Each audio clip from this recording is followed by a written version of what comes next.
அது இந்த ஏரியாவில் பவானியில் வந்து நம்ம ஆற்றுல குளிக்கிறத விட இந்த லொக்கேஷன் வந்து ரொம்ப நீட்டாக இருக்கும். தண்ணி நிறையா இருக்கும். ஆற்றுல வந்து தண்ணி வந்து கம்மியாக தான் போகும். தண்ணி போகிறப்ப நம்ம ஊற்றிக்கிறது வேறு. இப்போ வந்து வெயில் டைம்லனா ஆற்றுல வந்து நம்ம ஊற்றிக்கிறதெல்லாம் முடியாது. ஏன்னா அங்கங்கே தண்ணி நின்று இருக்கும். அந்த தண்ணியே வந்து ரொம்ப டஸ்ட்டாக இருக்கும். நம்ம ஊற்றிக்கிறதே ரொம்ப கஷ்டமாக இருக்கும். பட் ஆனால் இந்த இடத்துல நம்ம போய் குளிக்கிறப்ப ரொம்ப என்ன சொல்கிறது, அந்த தண்ணி வந்து போயிட்டே இருக்கிறதுனால இந்த இடத்துல வந்து ஃப்ரெஷ்ஷாக அப்பப்போ தண்ணி வந்து ஸ்டோர் ஆகிட்டே இருக்கும்.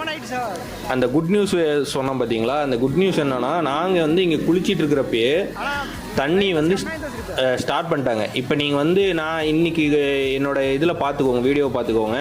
இன்னைக்கு இருந்து தண்ணி வந்து ஓப்பன் ஆகிருக்கு. தண்ணி வந்து நான் பிஃபோர்னு ஒரு வீடியோ கொடுத்துருந்தேன் பார்த்தீங்களா, அந்த வீடியோவில் வர்ற மாதிரி தண்ணி ஸ்டார்ட் ஆகிருக்கும். நாங்கள் எதுக்கு நான் சொல்கிறேன் அப்படின்னா, நாங்கள் இங்கே குளிக்க ஆரம்பித்த உடனே இதுக்கு முன்னாடி நீங்கள் பார்த்துருப்பீங்க, இந்த இடத்துல வந்து தண்ணி மேலே ஏறி வந்திருக்காது இந்த ஸ்லோப்பில்.